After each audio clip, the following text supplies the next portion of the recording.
할렐루야. 오늘도 주님이 기적의 문을 우리 모두에게 활짝 열어주시기를 간절히 소망합니다.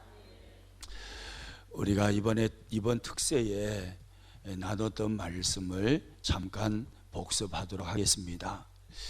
성경에는 수많은 기적의 사건이 기록되어 있습니다. 그러면 기적을 만드시는 분은 누구십니까? 바로 하나님이십니다. 하나님께서 기적을 만드시는데, 기적을 만드시는 재료로 사용하는 것이 무엇입니까? 바로 문제입니다. 우리는 문제를 싫어하지만, 그러나 하나님은 문제를 통해서 기적을 일으키십니다. 문제가 없는 곳에 기적은 일어나지 않습니다. 기적은 반드시 문제를 통해서 일어납니다. 저와 여러분의 하나님은 문제를 통해서 기적을 만드시는 하나님이십니다. 그러면 하나님께서 기적을 일으키시는 방법은 무엇입니까? 우리가 크게 두 가지를 배웠습니다. 처음에 배운 것은 바로 믿음을 통해서 하나님께서 기적을 일으키신다는 것입니다. 어떤 믿음입니까? 우리가 월요일에 배운 것은 확신하는 믿음, 순종하는 믿음이었습니다. 화요일에 배운 믿음은 말씀만 가지고도 하나님을 신뢰하는 믿음이었습니다. 수요일에 배운 믿음은 인내하는 믿음이었습니다. 생각나시죠? 네, 하나님은 믿음을 통해서 기적을 일으키십니다. 우리가 하나님께 믿음을 가지고 나가면 우리의 믿음을 보시고 하나님은 기적을 만드시는 것입니다. 그러므로 문제를 문제로 내버려 두지 마시고 그 문제를 기도의 제목으로 바꾸어서 믿음을 가지고 하나님께 가지고 나가시기를 축복합니다. 믿음으로 하나님께 그 문제를 가지고 나가시면 그 문제를 기적으로 하나님은 바꾸십니다. 또 하나님은 무엇으로, 어떤 방법으로 기적을 일으키시나요? 우리가 어제 살펴본 내용입니다. 헌신을 통해서 기적을 일으키십니다. 생각나시죠? 어제 우리는 요한복음 6장의 오병이어의 기적을 살펴보았습니다. 이 오병이어의 기적을 통해서 우리가 배울 수 있는 하나님께서 기적을 일으키시는 방법은 바로 헌신입니다. 헌신을 통해서 기적을 일으키십니다. 2만 명이라는 사람들이 사흘 동안 굶었습니다. 그곳에 있는 것은 어린아이의 오병이어 도시락 하나였습니다. 그 오병이어 도시락을 예수님께 이 아이가 가지고 나왔습니다. 예수님께 드린 것입니다. 예수님께 헌신한 것입니다. 그랬더니 예수님은 그 작은 헌신을 받으시고 놀라운 기적을 일으키시는데 2만 명이 배불리 먹고 몇 바구니를 남겨버리죠? 12바구니를 남기시는 기적을 만드셨습니다. 헌신을 통해서 하나님은 기적을 일으키신다라는 거예요. 할렐루야. 저와 여러분, 헌신의 기회를 놓치지 마시기를 축복합니다. 헌신의 기회를 붙잡으시기를 축복합니다. 그것이 우리의 삶에 기적이 오게 만드는 것입니다. 할렐루야. 오늘 본문에서 하나님께서 기적을 일으키시는 방법을 또 배우도록 하겠습니다.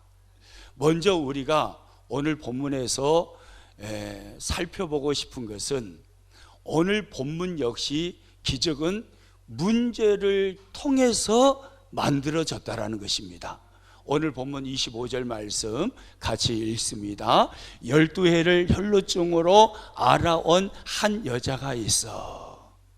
이 여인에게 문제가 뭡니까? 혈루증이었습니다. 몸에서 피가 멈추지 않는 이 혈루증을 이 여인은 앓고 있었습니다. 그것도 한두 달도 아니고 1, 2년도 아니고 12년이었습니다.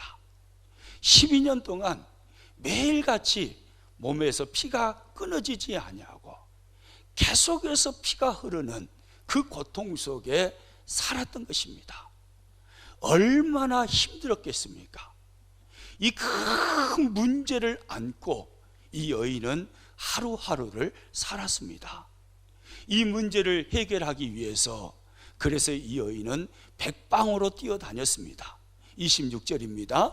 많은 의사에게 많은 괴로움을 받았고 가진 것도 다 허비하였으되 아무 효험이 없고 도리어 더 중하여졌던 차에 용하다는 의사 소문만 들리면 그 의사가 경영하는 병원을 찾아다녔습니다. 수많은 치료를 받았습니다. 그런데 아무 소용이 없었습니다. 혈루증이 낫지 않는 것입니다. 가지고 있던 모든 재산 다 날렸습니다. 돈도 다 잃었습니다.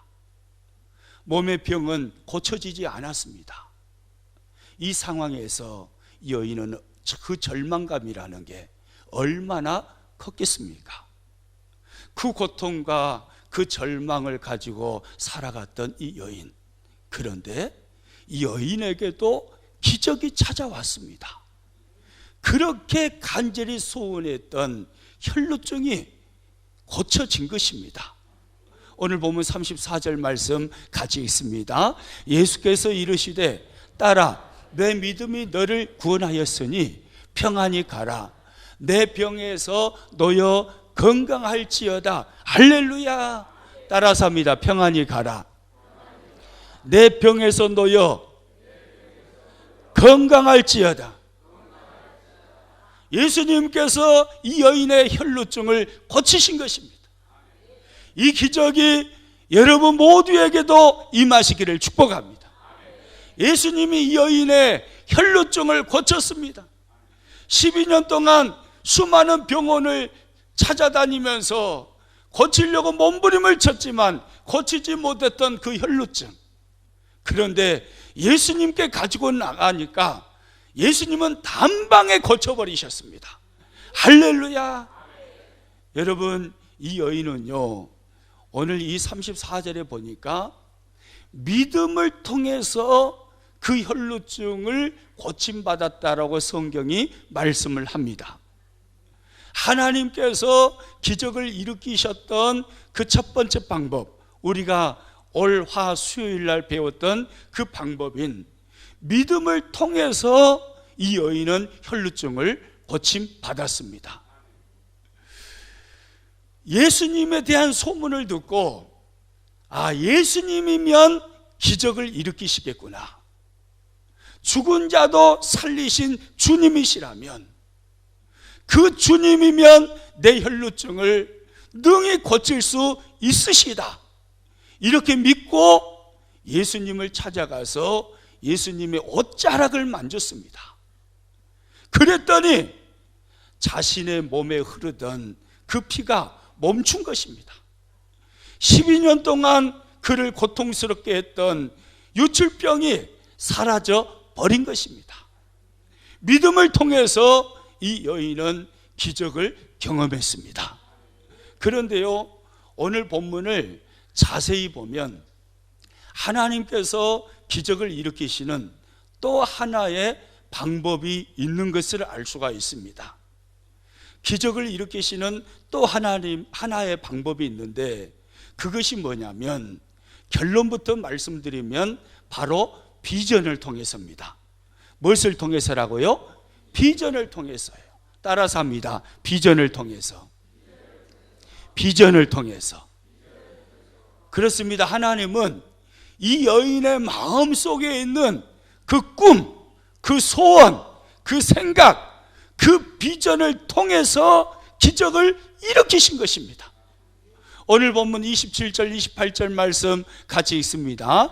예수의 소문을 듣고 무리 가운데 끼어 뒤로 와서 그의 옷에 손을 대니 이는 내가 그의 옷에만 손을 대어도 구원을 받으리라 생각함일러라. 내가 예수님의 옷에만 손을 대어도 구원을 받으리라, 그렇게 생각을 한 것입니다. 이게 뭐예요? 이게 비전을 품은 거예요. 예수님의 옷에만 손을 대어도 내 혈루증이 고침을 받을 거다. 예수님만 만지기만 해도 나는 고침을 받을 수 있어. 이렇게 생각하는 생각, 꿈을 꾼 거예요. 비전을 품은 거예요. 그 비전을 가지고 주님 앞에 나아갔더니 예수님은요, 이 여인의 비전을 통해서 기적을 일으키신 것입니다. 여러분, 하나님은요 우리의 생각을 쓰십니다. 믿으시기 바랍니다. 하나님은 우리의 꿈을 사용하십니다. 하나님은 우리의 비전을 사용하십니다. 그래서요, 인생은요 생각대로 되는 거예요. 꿈대로 되는 거예요. 말대로 되는 거예요. 비전대로 되는 거예요. 지금은요, 나에게 큰 문제가 있어도요, 곧 죽을 것 같아도 전능하신 하나님 안에서 꿈을 꾸면, 비전을 품으면 인생은요 그 꿈과 비전대로 뒤집어지는 것입니다. 하나님은 비전을 사용하시는 분이시거든요. 그래서요, 사도 바울은요 에베소서 3장 20절에서 이렇게 말씀을 합니다. 같이 읽습니다. 우리 가운데서 역사하시는 능력대로 우리가 구하거나 생각하는 모든 것에 더 넘치도록 능히 하실 이에게 할렐루야. 우리가 생각하는 모든 것에 더 넘치도록 역사하시는 하나님이란 말이에요. 하나님은 우리의 생각을 사용하시는 분이란 말이에요. 할렐루야. 우리의 비전을 사용하십니다. 우리의 꿈을 사용하십니다. 지금은 별 볼 일 없어도 하나님 안에서 꿈을 꾸는 거예요. 비전을 정하고 하나님을 바라보고 그 비전을 말하고 그 비전을 선포하고 그 비전을 위해서 기도하는 것입니다. 그리고 그 비전을 바라보면서 나아가는 것입니다. 그러면 어느 때가 되면 비전의 자리에 내가 있게 되는 거예요. 하나님 우리의 생각을 쓰시는 거예요. 할렐루야. 예, 여러분 믿으시기 바랍니다. 그러므로 우리들은요 비전을 가져야 돼요. 비전의 사람이 돼야 됩니다. 꿈이 없는 사람이 되면 안 돼요. 꿈을 꿔야 돼요. 비전을 가져야 돼요. 아이고, 나는 그냥 보통 사람으로 평범하게 살다가 그냥 죽을랍니다, 이러면 안 되는 거예요. 이 어두운 시대에 하나님에 대하는 바로 저와 여러분들입니다. 믿으시기 바랍니다. 아무리 생각해도 나는 아닌 것 같더라. 어제 눈빛이 좀 그런 것 같아요. 그것이 아니란게요. 하나님의 비전은, 하나님에 대하는 바로 저와 여러분이에요. 죄악으로 간영한 이 시대, 영적으로 혼미한 이 시대, 이 시대에 하나님에 대하는 바로 우리들이에요. 왜? 우리가 세상을 변화시키는 소금으로, 세상을 밝히는 빛으로 부름받은 사람들이기 때문입니다. 우리는 비전을 가슴에 품어야 되는 거예요. 여호수아서 14장에 가서 보면요, 갈렙이라는 사람이 너무나 성이 강하고 그 성에 사는 사람들이 거인 족속 무서운 사람들이었기 때문에 어느 누구도 어느 지파도 꿈꾸지 않았던 헤브론 성을 이 갈렙이라는 사람이 꿈을 꿉니다. 이 헤브론 성을 취하고자 하는 비전을 갈렙이 가슴에 품게 됩니다. 여호수아 14장 12절 말씀 같이 읽습니다. 그날에 여호와께서 말씀하신 이 산지를 지금 내게 주소서. 그곳에는 아낙 사람이 있고 그 성읍들은 크고 견고할지라도 여호와께서 나와 함께 하시면 내가 여호와께서 말씀하신 대로 그들을 쫓아내리이다. 아무도 꿈꾸지 않는 성이에요. 왜요? 너무나 강하니까요. 너무나 크니까요. 그 성에는 거인 족속이 살고 있어요. 그래서 무서워서 두려워서 누구도 그 성을 꿈꾸지를 못해요. 그런데 갈렙이 꿈을 꿉니다. 어떻게 생각하면요, 갈렙이 꿈꾸는 이 꿈은요, 무모한 꿈일 수도 있습니다. 그렇게도 생각이 되기도 합니다. 왜요? 갈렙의 나이는 벌써 80이거든요. 젊은이가 아니에요. 80의 나이를 먹은 사람이에요. 그 연약한 노인이 젊은 사람도 생각지 아니하는 거인 족속이 살고 큰 성읍인 헤브론 성을 꿈꾼다. 그 헤브론 성을 취하는 것을 비전으로 삼는다. 이것은요, 너무 무모한 꿈일 수 있습니다. 그러나 갈렙은 그 꿈을 꾸는 거예요. 내가 여호와께서 말씀하신 대로 그들을 쫓아내리이다. 갈렙은 꿈을 꾸는 것입니다. 여러분, 이 비전을 갈렙이 가슴에 품었더니 어떻게 되었을까요? 성경은 이렇게 말씀합니다. 14절입니다. 헤브론이 그니스 사람 여분의 아들 갈렙의 무엇이 되죠? 기업이 되어 오늘까지 이르렀으니 할렐루야. 그 헤브론 성이 갈렙의 것이 되는 것입니다. 꿈꿨더니, 전능하신 하나님 바라보고 꿈꿨더니, 비전을 품었더니 하나님께서 갈렙의 꿈대로, 갈렙의 비전대로 되게 하시는 거예요. 여러분, 하나님은요, 우리의 꿈을 쓰십니다. 우리의 비전을 쓰십니다. 여러분, 믿으시기 바랍니다. 오늘 성경에 12년 동안 혈루증으로 고통받던 이 여인, 꿈을 꿨습니다. 비전을 품었습니다. 예수님의 옷자락에만 손을 대어도 내 병이 나을 거다. 이 꿈과 이 비전을 품었습니다. 그리고 그렇게 행했습니다. 그랬더니 꿈대로 되었습니다. 비전대로 되었습니다. 갈렙 꿈을 꿨습니다. 비전을 품었습니다. 그랬더니 갈렙의 삶에 비전대로 역사가 일어났습니다. 여러분, 하나님은요, 꿈대로 일하셔요. 비전대로 일하셔요. 어제 아멘을 별로 안 하시는데 꿈대로 일하신다니까요. 비전대로 일하신다니까요. 여러분, 진짜라니까요. 니나 그런갑다 그러지 마시고 진짜 믿으시기를 축복합니다. 신앙생활 겉으로만 하려고 하지 마세요. 신앙생활은 실제가 돼야, 실제가 돼야 돼요. 성경 속에는 일어나는데 왜 우리의 삶에는 안 일어납니까? 왜 안 일어나요? 일어나게 되어 있어요. 우리의 신앙이 잘못되었기 때문에 못 누리는 거예요. 그 하나님이 내가 믿는 하나님이 아닌 게 아니에요. 성경의 기적을 일으키시는 그 하나님이 바로 내가 믿는 하나님이에요. 성경에서 기적을 일으키셨다면 나에게도 일으키시는 겁니다. 여러분, 믿으시기를 축복합니다. 그냥 나는 그렇게 살다가 그냥 그렇게 죽을란다, 여러분, 이렇게 생각하지 마세요. 큰 꿈을 꾸시고 비전을 품으시고 하나님 앞에 비전을 가지고 나아가시고 그 비전을 이루기 위해서 몸부림을 쳐보세요. 하나님이 역사하십니다.